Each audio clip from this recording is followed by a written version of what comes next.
série prednášok. Minule sme tu mali Matúša Vala, Valofadovský architekt, a Juraja Vaculíka z Made by Vaculík.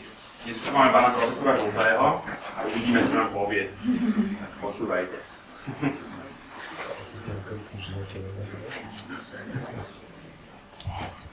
Tak, dobrý deň. Moja taká skrátená verzia prednášky sa volá, že všetko už dávno viete. A takže si ukážeme vlastne, čo viete. Čo nevedia, tak ja som pán Žltý a som rád, keď mi hovoria pán Žltý. Takže toto som tiež všetko ja. By bolo jasno, že... A potom som v podstate kreatívny riaditeľ v Milku, kde pracujeme ako grafické štúdio a robíme rôzne veci. To si môžeme ukázať. Takéto.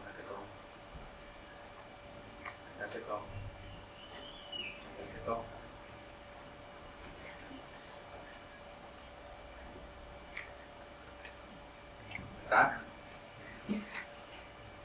A veľa sa ma pýtajú, čo znamená Milk. Taký krátky introduction, tak ste vedeli, že čo je vlastne Milk, že to je vlastne stratégia a design dohody.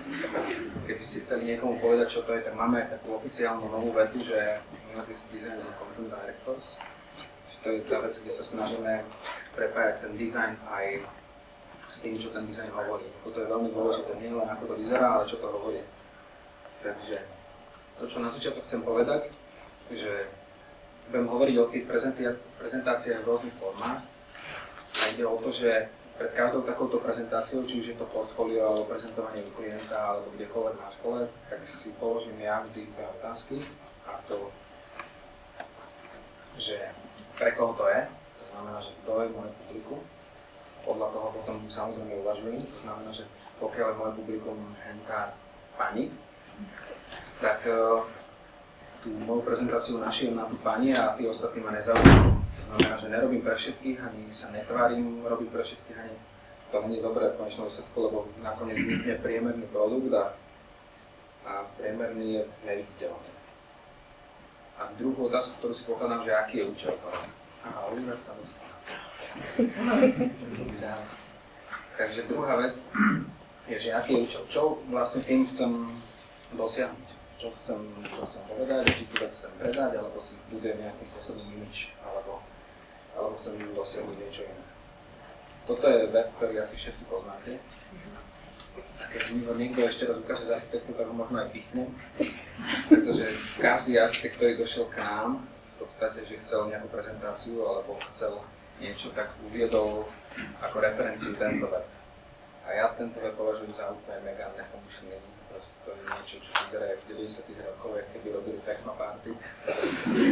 A pritom tá firma keby je veľká, samozrejme môže si to dovoliť a v podstate ani to není komunikačný kanál, cez ktorý oni predávajú, takže im to môže byť v podstate jedno.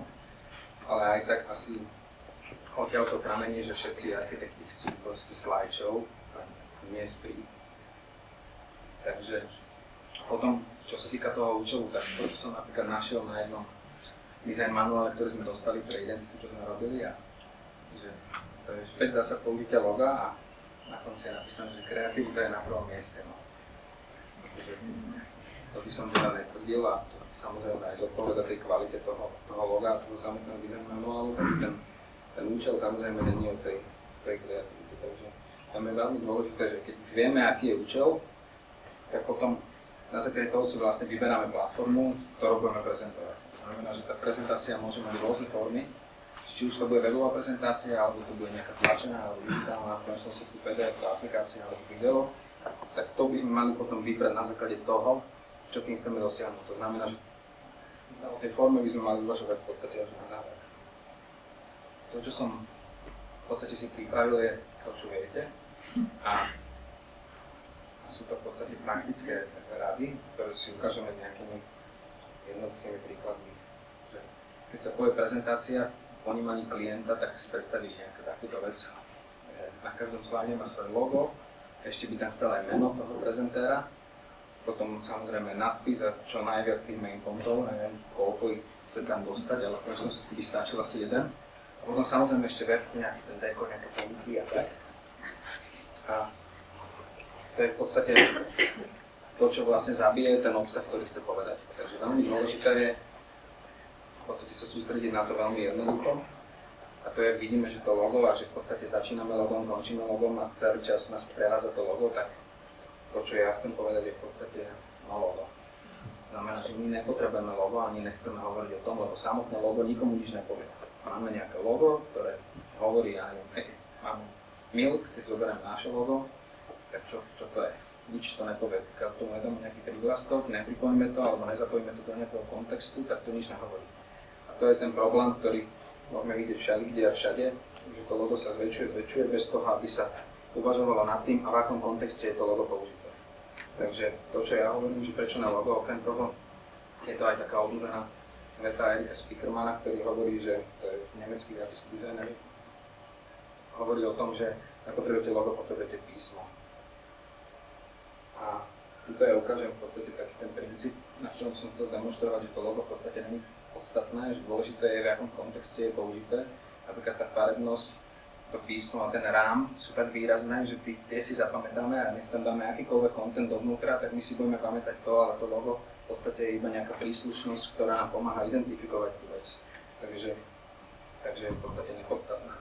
Podstatný je ten vizuálny štýl, ktorý to celé drží. Takisto môže to potom fungovať aj v princípu prezentácie, že nám to jednoducho drží tú vec.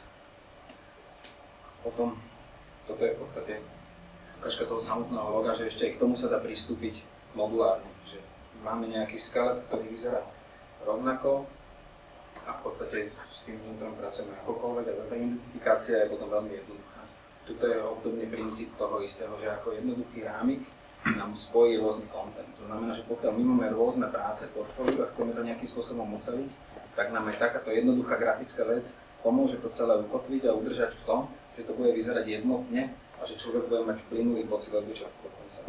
Toto je ďalší príklad toho, kedy nejaký skelet v podstate nám umožní pracovať s tým akokoľvek, bez toho, aby bola znížená identifikácia toho celého. Potom, tak ako som spomínal toho Spiekermana, že nepotrebujete logo, potrebujete písmo, tak s tým plne súhlasím, pretože to písmo dokáže akoby zastúpiť veľmi veľa v súvislosti s tou architektúrou alebo s architektonickými štúdiami, tak je podľa mňa absolútne zbytočné na to, aby to architektonické štúdio sa snažilo nejakým spôsobom ilustrovať logu, čo robí. Vždy mi to príde strašne smiešné a ja som si chcel robiť takú zbierku log architektonických štúdií so všelijakými tými asociáciami, aj niektorými veľmi inteligentnými, lebo v skutočnosti stačí jednoduchý nápis a sústrediť sa na tú prácu. Takže a v súvislosti s prezentáciami je ešte veľmi dôležitá vec taká, že keď sa rozhodneme pre písmo, tak sa ho treba v podstate držať od začiatku do konca a stačí nám jedno písmo. To znamená, že stačí nám jeden fond, nepotrebujeme to nejakým spôsobom preplácať. Pokiaľ chceme, máme rôzne typy informácií, tak môžeme použiť viacej písma. A tu je napríklad ukážka tuto. Je ale veľmi dôležité pri tom, čo sa stáva veľmi často, že sa použijú rôzne typy písma, ale pracuje sa s nimi akoby náhodne. Je veľmi dôležité, keď používame rôzne typy písma, zadefinovať si, na čo tie písma slúžia a potom to pomáha čitateľovi sa v tom pohybovať. To znamená, keď máme písmo na nadpisy, tak ho používame na nadpisy, keď máme písmo na technickú popisku, tak to používame na technickú popisku. A keď už je užívateľ na 6. strane, tak vie, že týmto písmom je technická informácia a toto je nadpis, tuto mi niečo začína, tuto mi niečo končí. Takže nám to pomáha vlastne držať ten vizuálny štýl a orientáciu celkovo v tej prezentácii, či už je tlačená alebo je online, takisto aj vo webe.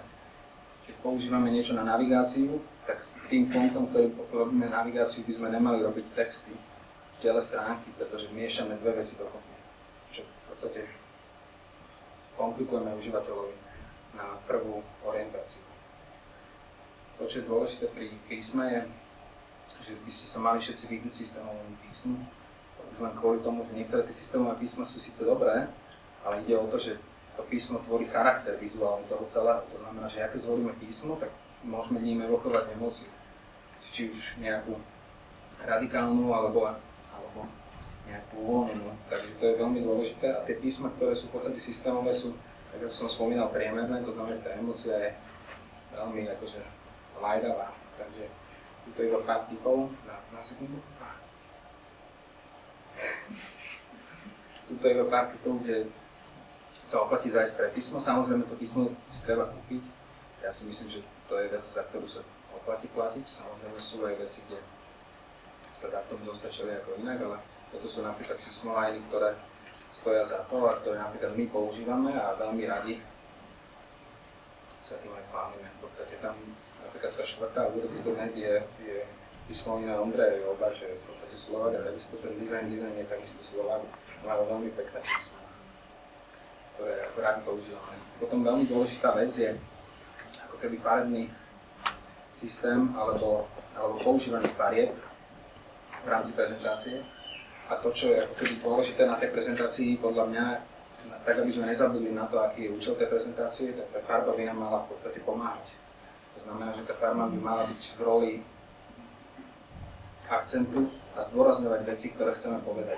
Nemala byť samoučelná, nemala by hovoriť, v podstate by nemala byť v roli dekorácie, ale v každej tej farbe by sme vedeli takisto dať nejakú informačnú hodnotu a vedne to použiť. Tak napríklad, čo bola názorná ukážka.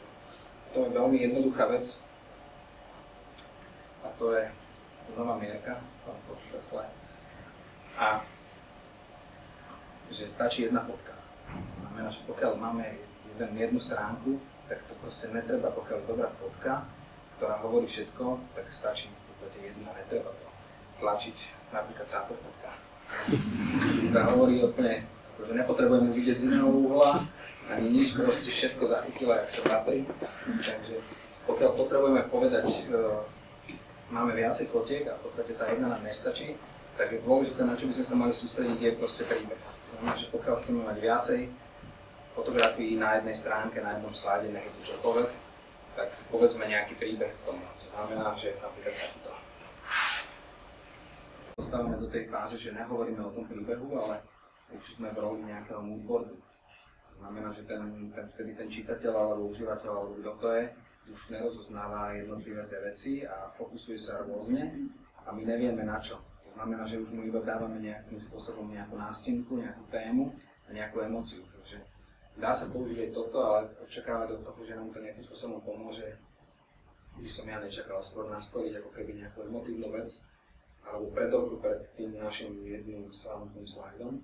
A to, čo sa dá povedať, keď máme toho akoby viacej a chceme si zachovať tú pozornosť, tak je dobre to animovať. Napríklad, toto je akoby jednoduchá ukážka, že ako sa dá, že napríklad keď sú tie architektonické veci, ktoré máte, či sú to koldorysy alebo rôzne také tie, jak to celé je nakreslené vo vývoji a podobne, tak sa dá veľmi pekne jednoducho animovať, čo mimochodom je veľmi easy vec po Photoshope, že to urobí keby je hlavou každý. Stačí to mať iba na jednom mieste. A ten rozdiel v tom je obrovský. Než keď si to užívateľ kliká sám, alebo mu to skáče pred očami. Tá atraktivita je veľmi vysoká. Takže to v podstate sa dostaneme k jednoduché veci a to sú že fakty alebo emócie. A to takisto veľmi záleží od toho, že komu to hovoríme, že kto nás počúva, ale v konečnom výsledku, tak ako to nám funguje a či už je to klient alebo kdokoľvek, kto od nás kupuje tú vec alebo sa rozhoduje, čo si zobere, tak sa rozhoduje na základe emócií. Konečne sú tie fakty, nech ich akokoľvek tam dáme, sú vždy pre neho nepodstatné a on ide podľa toho, či sa mu to páči, ako ho to oslovuje. Takže pri prezentácii je vždy dobré ako keby nezabudnúť na tú emóciu a ísť viacej týmto spôsobom. Aj tak je vždy potom nejaké druhé kolo, kde sa to upracuje a kde už sa hovorí aj o číslach a o všetkom ďalšom, ale už sme to vyhrali v podstate, to je veľmi dôležité.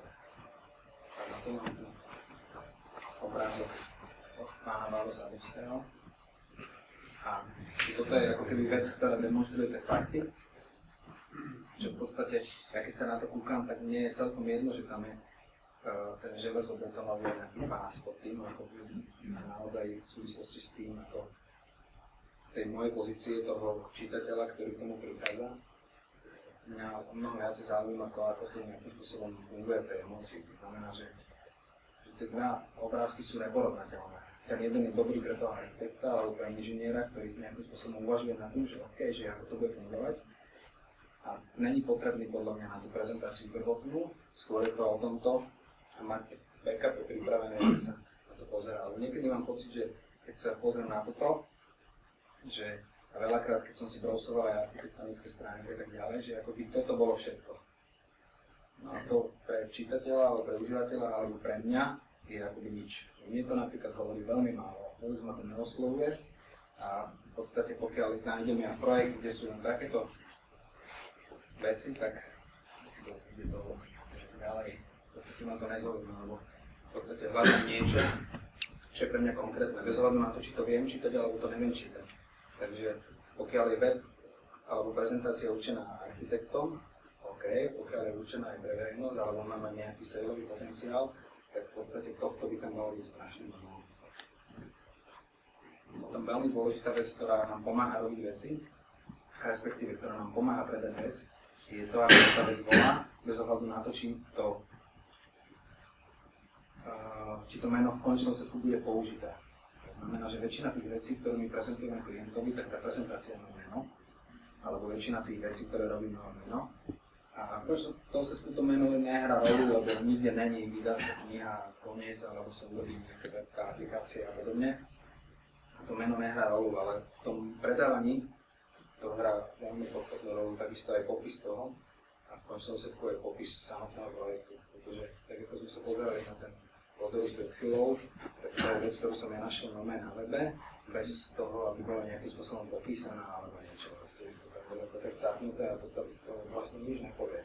Takže napríklad toto je náš projekt, ktorý sme robili pre firmu Tempest, je to výročná správa, pekná publikácia a v podstate ten náš projekt sa volal ABCD Tempestu, ktorý demonstroval to, že to je ich ABCD a to je ich nejaký statement, na každé písmeno pre nich niečo znamená. Môžu sa tým chlastať. Nikde to tam v podstate není. Nejaký pozorný divák to odčíta, že OK.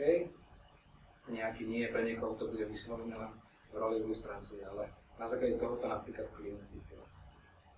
Takže veľmi aj minulé, čo to Matúš ukazoval, ten stánok, že viac zelenie pre Bratislavu, alebo jak sa to volalo, to je tiež viac stromov pre Bratislavu, to je tiež veľmi pekné meno na projekt, akým to dokáže ako keby predať ďalej. Samotný ten stánok, ktorý bol pre mňa v tú chvíľu nudný, ale spolu s tým menom, aj s tou predstavou, akoby emotívnou, som to kúpil. Potom veľmi dôležitá je dĺžka textu, s ktorým pracujeme v rámci prezentácie. Podľa mňa tých 140 znakov, čo nastavil Twitter, je úplne ideálny. Je to ja problém sa nestať do tých vecí, lebo keď nevieme to povedať jednou vetou alebo dvoma, v podstate by sme to mali ďalej riešiť dookola, lebo to ešte stále nie je dobré. Lebo ten point má byť veľmi jednoduchý, nie všetci ako keby počúvajú. Napríklad, to som tu našiel ako keby statement značky, že to je slide z prezentácie, a to som fakt kúkal, kde od veľkosti písma, dĺžky textu, riadkovania a vôbec, takže to je ako keby, to sú tie praktické rady k tomu, ako robiť tú prezentáciu. A teraz veľmi dôležitá vec je, čo som chcel len zhrnúť, vzhľadom na to, že kde som, tak je to, že keď si ľudia pripravujú prezentácie a potom sa v podstate ich posielajú a žiadajú či už stáž, alebo sa uchádzajú niekde o miesto vo firme, tak takisto posielajú tú prezentáciu. Je veľmi dôležité, ako takáto prezentácia je urobená, ako je poslaná a akým spôsobom je v podstate odkomunikované to, ako ten uchádzač sa chce keby potrieť do priazne k tomu. Je to veľmi neosobné, môže to vidieť cez ten mail, takže si treba dať ako keby strašne pozor na to, ako to vyznieva, lebo tá interpretácia tých mailov je veľmi dôležitá. Napríklad toto nám v podstate chodí každý deň, nám dojde jedna aj viacej k tomu, to človek chce ísť na stáž alebo chce u nás pracovať. A toto je dobrý deň, moje meno je, som dizajner z Popradu, momentálne žijúci v Trnave. To je informácia, ja som sa peckoval aj blázon pri tom, čo mi to píše vlastne, čo by tým chcel povedať. A potom samozrejme tam bolo kopa ďalších textov a tak. A potom také tie komplimenty typu rýchlo rozvíjať firma, na to sme sa zabávali s tým spoločným rozdielom, že či ten človek akože tuší, kam ide, takže to platí to isté, čo som hovoril pred chvíľou, že tých 140 znakov je veľmi dôležitých a stačí jednoducho povedať, že mám záujem a toto som ja, pozrite si moje veci a A ďalšia chyba, s ktorou sa stretávam a to naozaj už nenávidím, je v podstate, že ľudia posielajú tie veci ako prílohy. To znamená, že človek pošle svoje portfólio ako prílohu, okrem toho priloží ešte CVčko ako ďalšiu prílohu a ešte aj motivačný list ako ďalšiu prílohu. Takže mám tam 3 prílohy, zväčša mám samozrejme tie motivačné listy a CVčko vo Worde. Keď to není PDF, tak môžem mu tam dopísať teoretické nejakú spolupísa. A v princípe veľakrát, a vlastne takmer všetci sú tie PDF v podstate neoptimalizované, čo znamená, že najväčší frajer zatiaľ, ktorý bol, mi poslal 18 MB PDF. To už som tak sa zabával. Takže tam je strašne dôležité v podstate to portfólio neposielať. To znamená, že pokiaľ človek nemá webovú prezentáciu, tak si ho mal perfektu urobiť. Tú jednoduchú demonstráciu. To som to tak narýchlo dal tých, čo mi to poslali. V podstate je to čokoľvek. Pokiaľ ja musím poslať nejakú vec, že to je úplne nevyhnutné, tak by som nemal posielať 3 dokumenty, ale jeden. Mal by som to robiť jednoducho a personalizovane. Znamená, že ďalšia vec, ktorá sa deje, že človek toto pošle 10 firiem, alebo 15, ale niektorý je to 20. A v konečnom úsledku neskryjú tých ďalších užívateľov. A je to celkom fajn vidieť, že tam všetko poslal. Takže, ale samozrejme, to, čo je najdôležitejšie, je to, že to vypovedá o tom, kto sa chce prihlásiť. To sú veci, ja napríklad, keď chodíš ešte spakované portfólio, že v rárku alebo v zipku, tak to je to nespadom mažem, to nečítam. Keď mi je malá príloha, tak si ju ešte pozriem, že keď je vyslovene, že je náhodou dobrý text a inak tie veci sú, dávam normálne replay, že odpisujeme každému, alebo každému, koho nezabudneme a je to veľmi jednoduchú vetu. Ale v skutočnosti veľa z tých, čo som opísal, som nevidel tej práce, lebo proste už ten jazyk, ktorým mi hovorili, bol neviem. Takže tuto Francesco Franchi, jeden taliansky dizajner, povedal, že radšej bude robiť diagram a graf, ako by mal niečo napísať. To sa týka takisto tej prezentácie, je veľmi dôležité, ako sa pracuje s informáciami. Keby som povedal, že o tom, že to nie je možné a tak ďalej, že je to v podstate komplikované a drahé a podobné veci a ja v podstate nesúhlasím s tým, lebo to, čo nám v podstate ponúkajú teraz veci, alebo online, napríklad tieto služby, či už je to Squarespace, alebo Virk, alebo ProSite, čo sú v podstate platené služby, alebo tu máme Behance, Indexit, alebo Tumblr, čo sú veci, kde mám v priebehu jedného dňa mám web, vyberiem si šablón a som vybavený. Ešte si viem tú šablónu nejakým spôsobom moštívovať, nahadím tam veci. V tomto prípade my napríklad ponúkame klientom aj takúto vec, že keď ten človek nemá nejakým spôsobom budget alebo nemá čas, tak my mu to vieme nejakým spôsobom setupnúť. Problém je ten, že ten človek v podstate potom 2 týždne, 3 týždne, mesiace rieši content, ktorý to má dať, že on vlastne není pripravený. Že není problém v tom, že ako to urobiť a na akú platformu to použiť, ale v tom, že vlastne nemá ten content, ktorý tam chce. A to je ako všeobecný problém, aj náš problém samozrejme, čo sa týka prezentácií, že vieme ako na to, vieme to aj rýchlo urobiť, ale nemáme ten obsah, lebo ten obsah je v podstate oveľa dôležitejšie a náročnejšie pripraviť ako toto. Napríklad ten, mimochodom ten Squarespace aj ten Virk, alebo tie majú veľmi pekné šablóny aj konkrétne na prezentáciu portfólií a takisto ten ProSite, čo je projekt platený od Behance, ktorý slúži len na prezentáciu v podstate tých portfólií.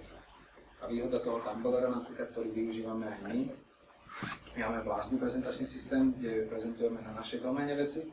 Plus ja používam ešte ten Tumblr na to, že tam sa dá v podstate veľmi jednoducho posielať a heslovať veci. Znamená, ja viem vytvoriť blog, nahodiť tam obrázky, za 15 minút odoslať zaheslované, mám pokoj, v podstate je to na domene, prípadne na linku. A keď mám kúpenú vlastnú doménu, čo je v podstate easy a viem mať v zahraničnom doménu aj za $11 na rok, takže je to veľmi dôležité podľa mňa. A veľmi aj závaží to, že keď človek posiela, v podstate, keď už pošle človek portfólio k nám do firmy a napíše to dobre, znamená, že napíše tých 140 znakov, veľmi jednoducho vecne, priloží tam ten link, tak potom zase zohráva roli, že OK, má to na akej platforme to má a teraz ako to má pomenované, že či to má, že toto je moje vymakané portfólio .tumblr, alebo či to má nejakým spôsobom nejaké koskato, že nejaký nickname s číslami, alebo má vlastnú doménu, čo vždy, keď má človek vlastnú doménu a vie, že sa mu oplatí investovať do tohto, tak zase získava ten kredit. v našom ponímaní. Takže teraz sa blížime ku koncu. Takže mám 3 veci, v podstate, ktoré by som chcel, aby zazneli nakoniec. A to sú, že vec, ktorá mne chýba osobne v rámci prezentácií, nech už sú akékoľvek, alebo prezentácie alebo stavby portfólia, je to, že tí ľudia v podstate ma neprekvapia a nedajú do toho nič, čím by ako keby som si ich mohol zapamätať. Boli takí máchri, jeden nám poslal plagát a jednotku so svojím CD-čkom na jednotke, to som akože sa fakt kúkal, lebo že wow, že poslal, všetci sme sa zbili, celá firma dokonca mu venovala tú pozornosť a teraz to otvorí a tam je jeho životopis. Koho zaujíma jeho životopis? Čo robí ten človek? Ani web, ani nič, tak to skončilo niekde. Že v podstate ten človek vydal množstvo energie, ešte to aj zaplatil, aj neviem čo. A mu to bolo na nič, lebo zabudol na veľmi dôležitú vec. V podstate to CD-čko je na tom poslednom mieste, v prípade tejto. A ešte potom bol ďalší, ktorý poslal list, vyslovene personalizovaný mne, kde mal pekne napísanú tú vec, ten už tam mal aj web, nemal moc pekné práce, ale keby dostal tú pozornosť. Potom ešte tú najväčšiu pozornosť, ktorá dostala, bola jedna slečná copywriterka, ktorá ilustrovala, ktorá poslala v podstate list personalizovaný vo flaši k nám do kanclu, kde rovnako ako keby to vzbudilo ten záujem. A to, čo bolo na tom zaujímavé, bolo, že jednak to bolo personalizované naozaj a jednak to bolo celé nakreslené. To znamená, že máme rukou urobené, že v podstate to bol originál v úvodzovkách. Čiže veľmi jednoducho, takže slečna došla na pohovor, ale aj tak to už nebolo. A to bolo najbližšie. Veľmi dôležité potom o tom prekvapení. Toto je dizajnerka Irma Bung, ktorá svoje portfólio alebo monografiu, alebo nech to nazveme akokoľvek, svoje práce urobila proste do jednoduché knižky a formálne to dostala až tak ďalej, že tá knižka má 5 cm. A je to naozaj že veľká sranda, ktorá demonstruje to. Môžeme si pozrieť jej roboty, v podstate ich tam toľko, že by nepotrebujeme ich pozerať, ale ten jej prístup, ktorý o tom hovorí, je veľmi pekné a môžeme si to portfólio do Vrecka odísť. Takže to je veľmi úspešný predajný artikel, potom to bol. A takisto toto je v podstate portfólio alebo web alebo prezentácia, moja obľúbená teraz, ktorá veľmi jednoducho ukazuje práce. A takto si myslím, že by portfólio nejakým spôsobom, pokiaľ sa bavíme o tom, že chceme iba ukázať svoje práce, malo vyzerať. Tých webov podobných nájdeme strašne veľa. Je potom dôležité, s akým citom a jednodetailom sú dokončené, ako napríklad tento web, kde je to v podstate veľmi v prvom rade rýchle, tie obrázky sú vysoko kvalitné, je to optimalizované na všetky platformy, to znamená ešte aj gesture fungujú na iPhone, na iPade a tak ďalej, že ten web sa nie len vizuálne prispôsobuje, ale aj technicky. Takže jasne to komunikuje to, čo chcem povedať. Viem sa tam orientovať, nie je tam toho veľa, takisto nie je veľa v tom popise a podobne. To, čo je ďalšia, alebo druhá vec, ktorú chcem, aby zaznela, prvá bolo to prekvapenie, druhá je, že netreba ako keby vnímať to, že človek si vypýta pomoc ako nejakú slabosť. To znamená, že dôležitá vec je to, že architekt není grafický dizajner. Takisto ako grafický dizajner není architekt. To znamená, že je veľmi dôležité si pýtať tú pomoc. Ja tu mám jednu ilustráciu Kristofa Nemana, ktorú som prekreslil, ktorá akoby hovorí o tej spolupráci a niekedy to vyzerá takto, že to je architekt, grafický dizajner a teraz kto z koho. Ale podľa mňa by to malo vyzerať takto. My s Oliverom sa tak občas držíme. Pozrite sa, jak sa Oliverovi trasí. Som rád, že si došiel. Takže toto v podstate bol slajd z mojej prednášky, ktorá hovorila o tom, že spolupracoval s ľuďmi a to si aj myslím. O mnoho rýchlejšie sa človek dostane k nejakému dobrému výsledku, ak spolupracuje, aj keď ho to niečo stojí. Proste než keď si to bude bastliť sám. A to sa aj overuje aj nám. A hlavne to, čo je strašne dôležité, že pri tej spolupráci nám rastie miera toho publika. To znamená, že ten jeden má to publikum, ten druhý má to publikum, oni sú spolu, majú väčšie publikum. Takže to je veľmi jednoduché, takže tá publicita tých projektov je veľmi jednoduchá. A potom najdôležitejšia vec na záver je, že nech akékoľvek prezentácie, či už je to prezentácia osobná u klienta, konkrétne prezentácia nejakého projektu, alebo je to prezentácia cez mail alebo samotné to portfólio na tom webe, tak je veľmi dôležité, že čo ten človek si odnese a čo si zapamätá. To znamená, že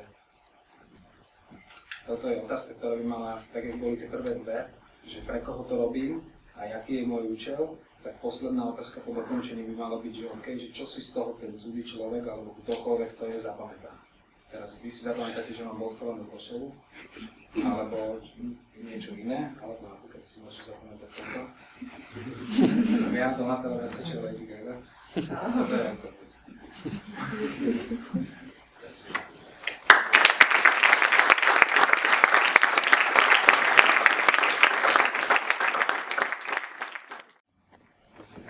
Vás ktorá platforma najviac baví? Na ktorej platforme sa najradšej prezentujete?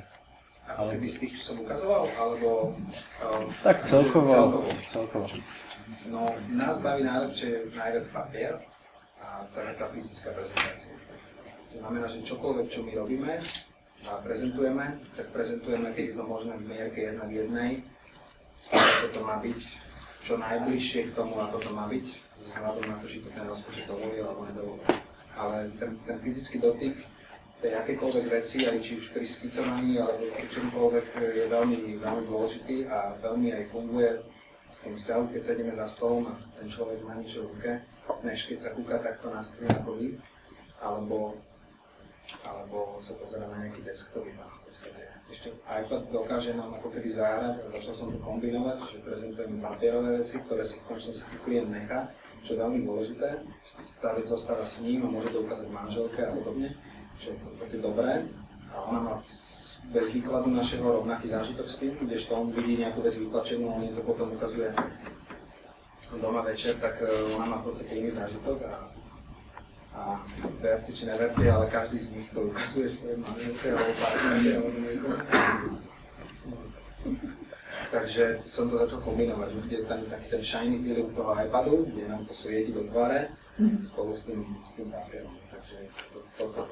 Samozrejme web, keď si robíme, tak ten prezentujeme na tej platforme, ako je určené. Ja si pýtam, hovoríš o tej prezentácii v podstate, že keď to ukážeš tomu klientovi, a že vlastne čo je taký ten breakpoint, vlastne, že kedy toho klienta chytíš, alebo že či je na to nejaký taký kvázi trik, čo treba s ním používať, že ako to človeka dostať. Tak to, čo sa ja snažím robiť, je to, čo ako keby nám pomáha, je, že tam tlačiť nejaké chujoviny.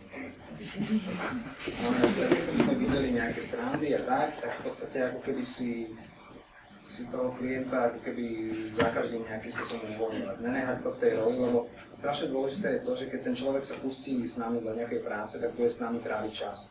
To znamená, že my mu musíme byť prvom rade sympatickí. Ak nie je sympatická robota a ja som pre neho úplne tvor, tak to nebude nejakým spôsobom fungovať. Takže pokiaľ som mu sympatický ja a tá robota ešte není úplne tak, aká by mala byť, tak sme aj tak na dobrej ceste, lebo už má tú chuť tým spôsobom sa posunúť ďalej. Takže taký ten ľahký humor, samozrejme nevždy to funguje, sú klienti aký ten bez, čo sú ladničky, sú ukázali, že mi púšťali spod veľký, že mi došlo predstavenstvo tak a tam normálne, že všetko. Sa chcem ešte spýtať, že keď už sa rozprávame o tých portfóliách alebo o tých prezentáciách, že ako je dôležité to hovorené slovo a ten obsah, ktorý je v tej prezentácii.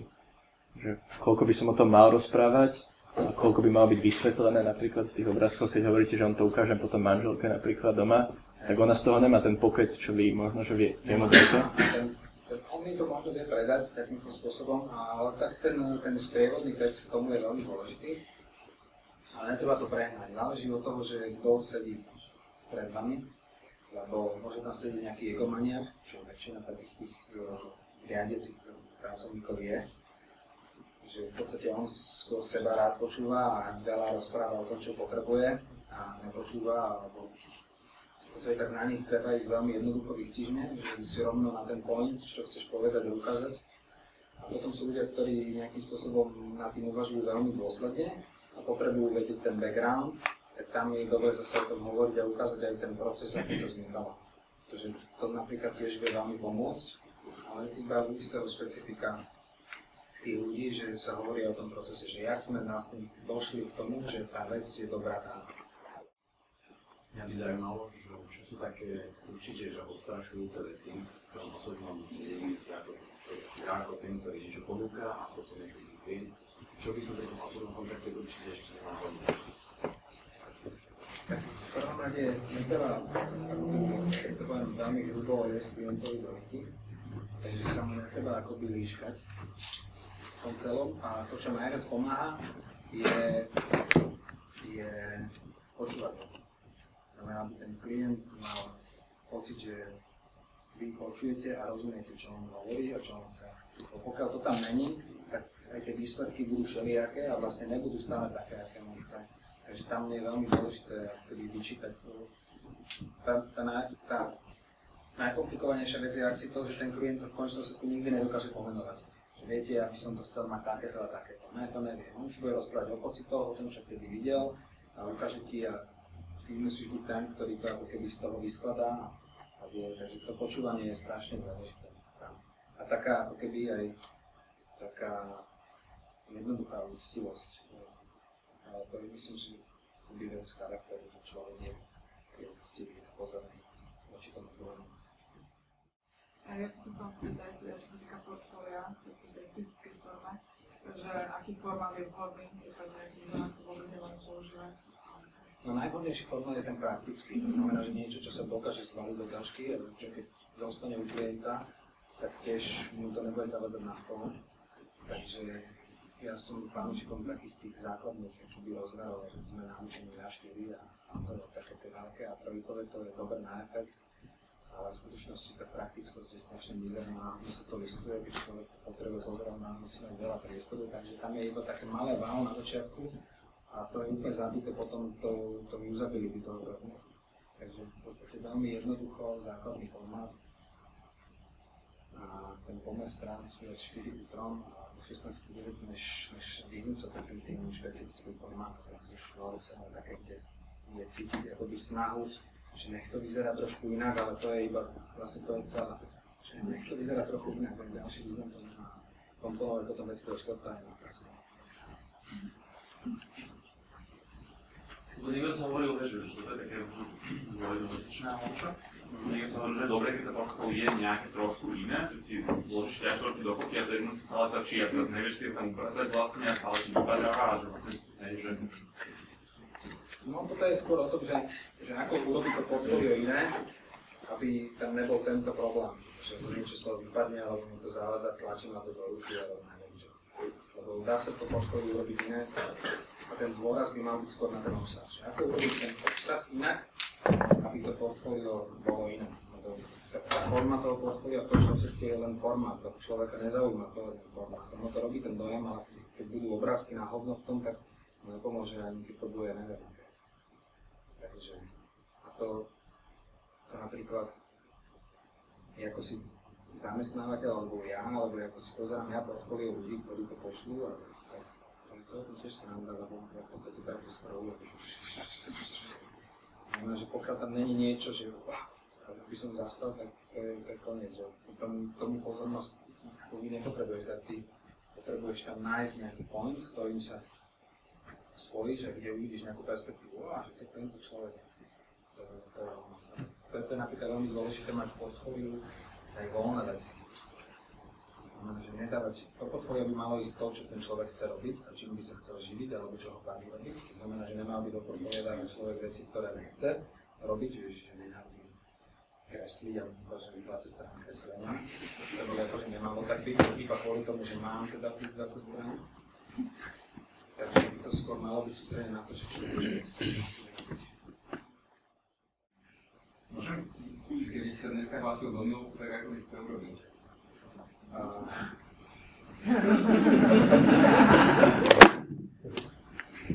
No, v princípe veľmi jednoducho. Robil by som si taký sprint na tabulera, kde by som iba naukladal obrázky do 4 stĺpcov, aby ten človek mal na prvú pocit, že tam je toho veľa, nech nám to hrá farebne, že by som išiel skôr takým moodboardom a buď by som tam schoval nejaké rôzne veci. Pomedzi tie roboty, nejaké odkazy, názory a podobné veci. Alebo tie spomínané voľné veci. Tie voľné veci dokážu potom utvoriť a ukazuje ten charakter toho človeka. Napríklad ten najlepší dizajner alebo najlepší klient, ktorého my máme, tak v podstate došiel zo školy, on nemal žiadne veci pre klienta, tie čo mal, tak to boli veci pre klienta, ktoré vyzerali tak, ako chcel klient, nie tak, ako chcel on. Takže tam je veľmi ťažké a potom z tých voľných vecí je zrazu vidieť, kde ten človek sa nachádza a kde by on chcel ísť nejakým smerom. Takže by som to v podstate mixoval. A ešte by som to znamená, že pošlem, OK, dostali ste to, ako pozrite sa na to, videli ste to, čakám odpoveď. V podstate bol by som, to je strašne dôležité si pýtať ten feedback. Lebo nikdy nevieš, kde to skončí a na základe čoho, kde to skončí. Môže sa stať, že to proste človek iba prehliadol, alebo nevieš. Môžeš mať pocit, že Ježiš ti ani neodpovedajú házli a pritom to môže byť úplná nehoda. Takže je vždy dobré, a napríklad tí ľudia, ktorí posielali tie veci, ako bol ten list, ten plagát aj tá fľaša, tak tí napríklad volali. Toto som vám poslal, dostali ste to a tak ďalej. Takže ho zaujímalo to, ako to končí, bez ohľadu na to, ako to skončí.